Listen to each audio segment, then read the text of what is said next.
Yo, what's up Sobat Glory, pastinya nih balik lagi bareng gua, Salman. Sorry ya, udah hampir 2 minggu nih gua nggak bikin konten karena ada satu dan lain hal yang mesti gua urusin. By the way, apa kabar nih teman-teman semuanya? Semoga kalian dimudahkan rezekinya, diberkahan hidupnya, dan yang terbaik deh buat kalian. Thanks buat kalian semua yang udah nonton konten gua dan juga udah subscribe channel gua. Nah, di kali ini nih, gue akan menceritakan sebuah kasus yang cukup rumit, yang pernah terjadi di Batavia era kolonial Belanda, teman-teman. Kala itu ada perempuan tunasusila yang tewas mengenaskan, dan kejadian ini tuh sangat heboh kala itu. Karena ini kasus yang agak rumit, gue akan coba ceritakan pelan-pelan ya, dan semoga kalian paham. Oke, inilah dia, Vince the Phoenix.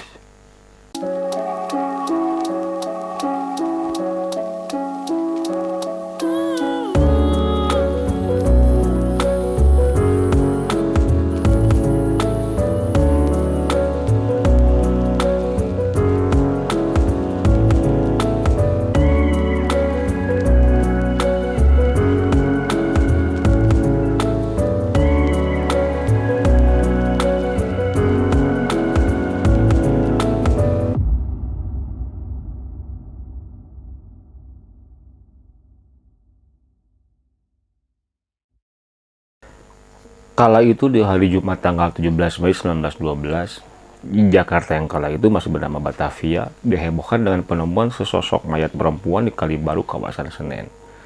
Kondisi mayat tersebut sangat mengenaskan, teman-teman. Terapung di dalam karung dan tersangkut di pintu air dengan kedua tangan dan kaki terikat. Mayat perempuan tersebut berwajah blasteran Eropa dan pribumi. Setelah diselidiki, belakangan diketahui mayat tersebut adalah Vince the Phoenix, seorang perempuan tunasusila kelas atas yang sangat famous di Batavia. Nah, aslinya tuh di usia dia yang baru menginjak 19 tahun, konon katanya Vince ini udah menjadi perempuan tunasusila. Bahkan katanya banyak pelanggannya dari kaum orang-orang kaya dan sangat terkenal dia kala itu, teman-teman. Apalagi mungkin ya, dengan muka yang Indo, dengan mata yang bulat dan hidung yang mancung, ditambah lagi memiliki bibir yang sensual. Pokoknya di kalangan wanita-wanita tunasusila, dia tuh sosok yang paling cantik, teman-teman. Pastinya dengan good looking seperti itu, ya banyak yang suka sama dia. Tapi sungguh tragis, perempuan cantik ini harus wafat dengan kondisi yang sangat mengenaskan.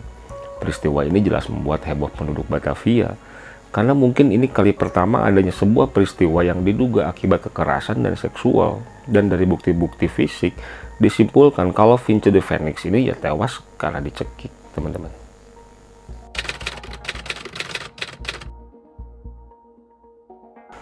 Karena sulitnya kehidupan di zaman kolonial Belanda membuat masyarakat Indonesia menempuh berbagai macam upaya untuk memenuhi kebutuhan hidup. Hal inilah yang menyebabkan munculnya berbagai macam pekerjaan kala itu, teman-teman. Cuma biasanya bangsa-bangsa pribumi ini mendapatkan pekerjaan yang berat, bahkan bisa membahayakan dirinya. Orang ada juga yang mengambil pekerjaan yang sangat rendah, teman-teman. Salah satunya pekerjaan sebagai pramudia yang dilakukan sama Vince the Phoenix. Awalnya Vince dan ibunya ini tinggal di kawasan Kampung Pakis, Surabaya. Tapi nggak diketahui secara pasti kapan dan di umur berapa Vince pindah ke Batavia, teman-teman. Dan nggak pasti juga di umur berapa dia terjun ke dunia prostitusi. Infonya, hanya Vince the Phoenix ini tinggal di Mangga 2 bersama seorang pelayan, dan dia juga dekat dengan 2 orang laki-laki peranakan Tionghoa, yaitu Babasia Kaca dan seorang pemuda kaya di Pasar Baru. Ada 3 versi tempat Vince ini biasa mangkal di lokalisasi. Pertama, di rumah bordel milik Jane Oort. Dia ini seorang pramuria high class asal Belanda yang kemudian menjadi mucikari. Yang kedua, Vince biasanya mangkal di rumah bordil Umar Ompong di daerah Mangga Besar. Dan versi yang ketiga, Vince biasa mangkal di rumah bordil kawasan Palmera. Sebelum ditemukan tewas, Vince ini sangat populer di kalangan pejabat Hindia Belanda. Bahkan dia sering bikin cemburu para nyonya pejabat elit Belanda. Dia juga sering jadi bahan gibahan di Societet de Consideria. Ini tuh sebuah klub khusus masyarakat kulit putih di Batavia, teman-teman. Banyak kali itu para pria hidung belang nih yang tergila-gila sama Vince. Jelas lah, Dengan good looking kayak gitu, udah pasti banyak terpesona. Hingga akhirnya Vince ini bertemu dengan salah seorang company, tuan besar Belanda yang bernama Gemser Brinkmann. Brinkmann ini adalah seorang anggota Societat de Consideria, dan si Brinkmann pun akhirnya menjadi pelanggan setia Vince. Karena sering bertemu dengan Vince, akhirnya bikin si Brinkmann ini makin bucin lah dia. Mulailah dia ini bermain rasa nih. Ada rasa-rasa cinta yang tumbuh di hatinya si Brinkmann ini. Lalu si Brinkmann pun ingin menjadikan Vince ini jadi gundiknya, istri simpanannya lah teman-teman. Tapi perempuan itu tuh menolaknya mentah-mentah. Malahan mah Vince ini bilang lebih baik dia jadi pramuria daripada harus jadi istri simpanan orang lain. Nah akhirnya karena mendapatkan penolakan dari Vince, si Brinkmann pun juga geram dan berniat untuk menghabisi nyawa Vince. Cemburu blind lah rupanya ya si Brinkmann ini. Kalau gue di posisi Brinkmann nih istilahnya gini nih. Kalau dia nggak bisa gue milikin, better orang lain pun juga jangan sampai ada yang bisa menyentuhnya. Nah hingga kemudian di hari Jumat tanggal 17 Mei 1912, Brinkmann datang lagi tuh ke rumah bordil Umar Ompong untuk menemui Vince. Dan dia masih tetap ngotot ingin menjadikan Vince ini jadi gundiknya. Terlalu baper nih kayaknya si Brinkmann ini teman-teman. Tapi Vince ini tetap kekeh nggak mau dijadikan gundik. Akibatnya terjadilah cekcok di antara keduanya hingga akhirnya Brinkmann mencekik leher Vince sampai perempuan itu tuh tewas teman-teman. Nah untuk menghilangkan bukti, si Brinkmann pun menyuruh seorang laki-laki yang bernama Pak Silun beserta 2 anak buahnya untuk membungkus mayat Vince dan membuangnya di Kali Baru. Namun ibarat serapi apapun menyimpan bangkai, ya akhirnya akan tercium juga. Dan mayat Vince pun ditemukan di pintu air Kali Baru yang saat itu menggegerkan masyarakat Batavia.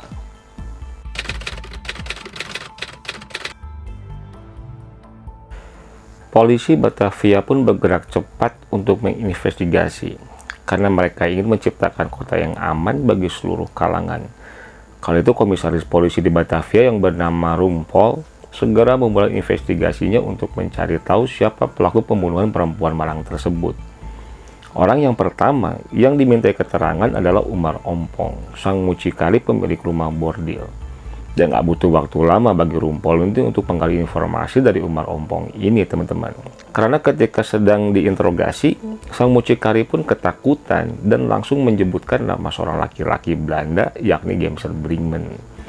Dalam keterangannya Umar menyebutkan kalau si Brinkmann ini sering datang ke rumah bordilnya, dan si Umar menjelaskan kalau si Brinkmann ini merupakan langganan tetap Vince. Namun berdasarkan keterangan yang diberikan Umar ini sangat sulit bagi kepolisian untuk mempercayainya. Itu tuh dikarenakan ya Brinkmann ini bukan orang sembarangan, karena dia ini seorang pria Belanda terhormat, ditambah lagi dia ini anggota Societat de Consideria. Ya yang kayak gue bilang tadi dari awal, yang merupakan sebuah klub mewah yang beranggotakan para saudagar kolonial Belanda teman-teman. Nah namun benang merah kasus Vince ini mulai tersambung ketika polisi Batavia menemukan Pak Silun dan 2 orang lainnya yang mereka ini mengaku kalau mereka lah yang bertugas membuang mayat Vince di Kali Baru. Dengan ketakutan, si Pak Silun dan 2 orang lainnya pun mengaku menyesal karena telah bekerja sama dan menerima uang dari si Brinkmann untuk membereskan korban pembunuhan tersebut. Akhirnya dengan keterangan saksi-saksi yang ada dan semuanya mengarah ke si Brinkmann sebagai pelaku pembunuhan tersebut, mulailah dilakukan penangkapan. Tapi si Brinkmann ini membantah dengan tegas tuduhan tersebut. Nah kasus ini tuh saat itu sempat terhambat karena si Brinkmann ini menyuap beberapa otoritas terkait, ditambah lagi kala itu nama baik seorang Belanda ini ya jauh lebih penting daripada seorang blasteran. Apalagi dengan jelas si korban ini ya seorang perempuan tunasusila. Dan ya inilah ternyata hukum tebang pilih ini udah ada ya zaman kolonial teman-teman. Dan namun berkat ketegasan dan kegigihan dari Rumpol sang komisaris polisi pun segera menangkap Brinkmann, Marzuki, Umar, Silun, dan 2 anteknya. Dan kemudian si Brinkmann ini berhasil dibawa ke pengadilan.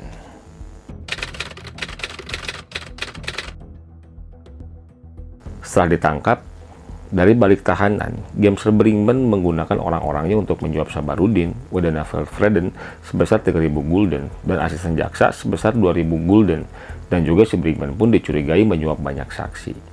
Saksi-saksi ini dibayar untuk memberikan keterangan palsu, teman-teman. Tujuannya untuk membingungkan fakta persidangan. Nah, akibatnya, pengusutan kasus pembunuhan Vinci ini menjadi sangat sulit. Bahkan sempat mandek tuh, dan seolah-olah akan dipeti eskan kala itu, teman-teman. Namun karena pers Belanda dan Melayu Tionghoa ini terus mengangkat kisah The Phoenix ini dan perjalanan kasusnya, akhirnya kasusnya dilanjutkan.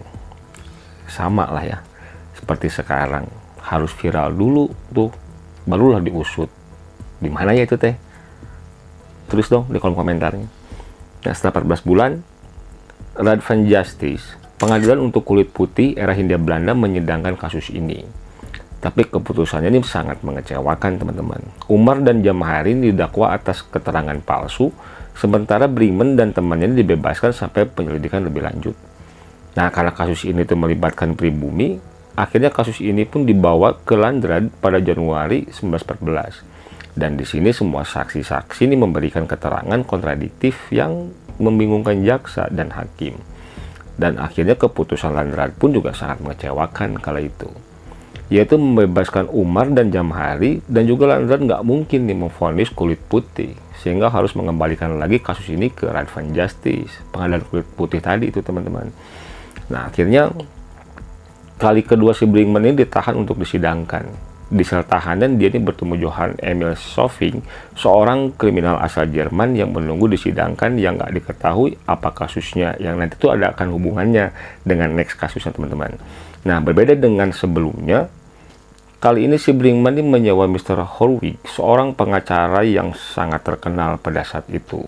Brinkman membayar Horwig sebesar 15.000 gulden, dan dia ini janji akan membayar 6.000 gulden lagi kalau si pengacara ini bisa membebaskannya dari segala tuduhan. Nah, lalu pada tanggal 4 Mei 1914, pengadilan kasus pembunuhan terhadap Vinci de Phoenix ini digelar kembali dengan menghadirkan 59 saksi. Dengan saksi mahkota bernama Rauna, Rosna, dan juga Idup. Nah, kesaksian Rosna dan Idup ini rupanya meyakinkan jaksa untuk menuntut Brinkman dengan hukuman mati. Menurut kesaksian Rosna yang merupakan rekan seprofesi dari Vinci de Phoenix, Rosna ini mengaku kalau dia melihat kejadian itu dengan mata kepala sendiri, bahwa si Brinkman lah yang telah membunuh Vinci dengan mencekik lehernya Vinci. Rosna ini mengatakan kalau itu dia mengintip dari celah dinding kamar tentang kejadian mengerikan tersebut. Dan ini tuh dijadikan secercah harapan keadilan nih buat Vinci de Phoenix yang gak lama lagi nih kayaknya akan terwujud, teman-teman. Namun kenyataan ini tuh berbanding terbalik. Sang pengacara Mr. Horwig ini membantah kesaksian tersebut dengan menggunakan pendekatan rasis yang menyakitkan untuk membebaskan Brinkman, teman-teman. Dia mengatakan, gini nih katanya, adakah nilai yang harus melekat pada kata-kata wanita pribumi seperti Rosna dan Idup yang bisa digunakan untuk menghukum kulit putih?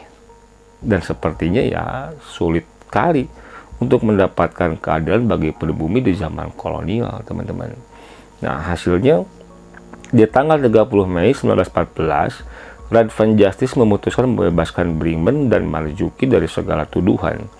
Brinkman pun ya tersenyum, dia senang banget, dan dia meninggalkan gedung pengadilan ini dengan kepala tegak, songong lah dia saat itu, teman-teman.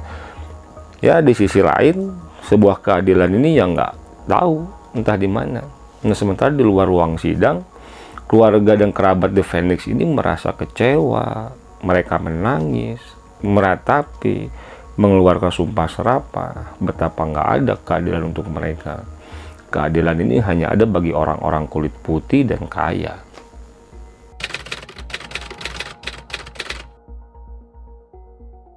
Pasca dibebaskan, si Brinkman ini merasa sangat bangga terbebas dari hukuman mati.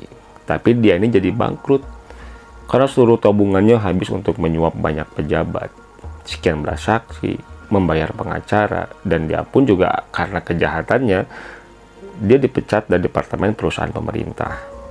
Nah, dalam bab terakhir nih, trilogi syair Vinci de Phoenix karya Tan Bun Kim berkisah tentang kehidupan si Brinkman ini pasca keputusan Raad van Justice yang membebaskannya. Kala itu, akibat dari nggak punya banyak uang, Brinkman ini tinggal di sebuah pemukiman pribumi Ini tuh sesuatu yang sangat nggak pantas sebetulnya bagi penduduk kulit putih kala itu, teman-teman. Dia ini tinggal di situ tuh nggak sendiri, tapi bersama Johann Emil Solving, yaitu seorang kriminal Jerman yang ditemuinya di tahanan kala itu. Nah, saat itu setiap malam, Brinkmann dan Solving ini keluar rumah untuk merampok orang di kala jalan ini lagi sepi. Atau mereka ini menggedor apotek dan toko-toko yang masih buka sampai larut malam. Kedua orang ini tuh melakukan itu tuh untuk memenuhi kebutuhan hidup sehari-hari dan juga membiayai gaya hidup kulit putih ya yang sangat mahal supaya tetap dianggap nih di kalangan elit Belanda mereka tuh, teman-teman. Nah, lalu suatu malam setelah merampok salah satu toko, Brinkmann ini menyampaikan ke si Emil Solving ini, yaitu niatnya ingin membunuh orang-orang yang nyaris mengirimnya ke tiang gantungan, yaitu orang-orang yang memberikan kesaksian memberatkan di pengadilan kala itu. Brinkmann ini berniat meracun mereka satu persatu. Nah, niat itu tuh akan dijalankan setelah mereka ini mendapatkan sianida yang cukup, teman-teman. Dan sejak saat itulah, Brinkmann dan Solving ini merampok beberapa apotek besar di sepanjang Walterfreden untuk mendapatkan sianida dan uang.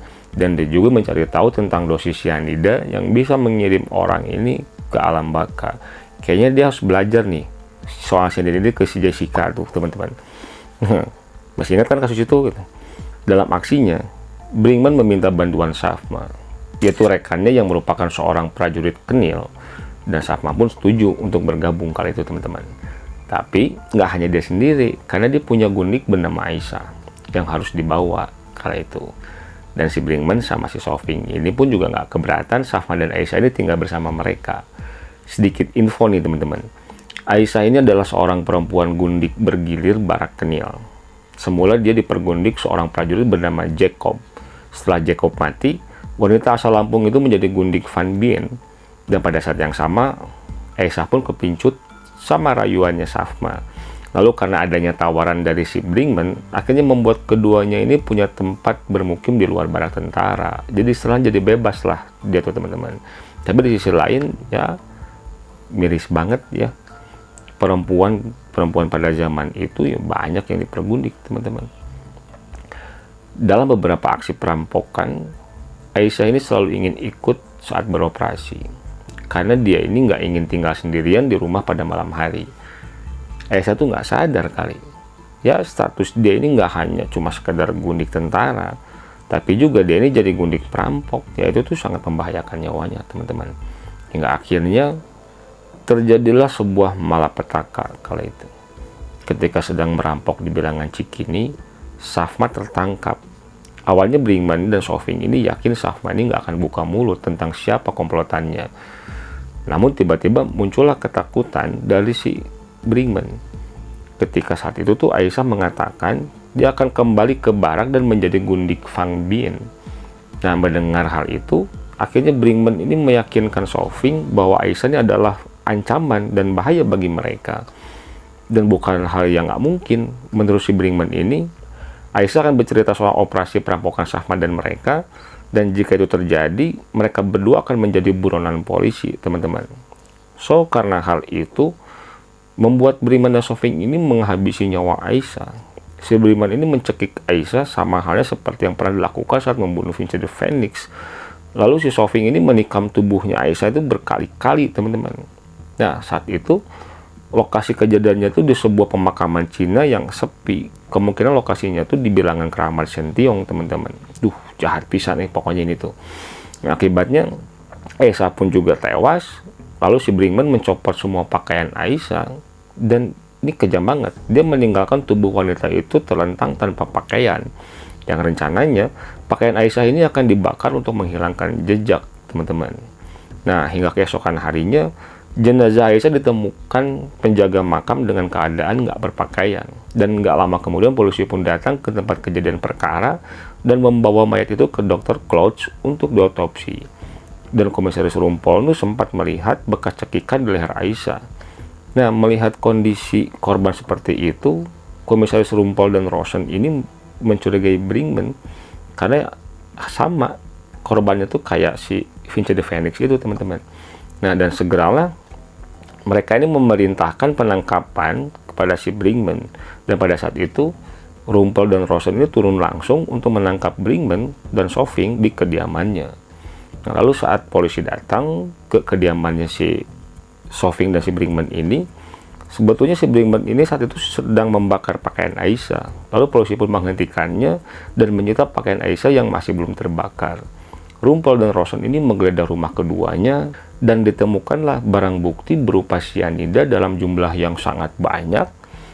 Terus juga ada peralatan untuk membobol toko, dan juga ada pisau nih yang masih berlumuran darah, teman-teman. Ya, bekas nusuk Aisyah tadi, teman-teman. Akhirnya ditangkaplah mereka berdua, dan ini kali kedua si Brinkman ini dijebloskan ke dalam penjara, teman-teman.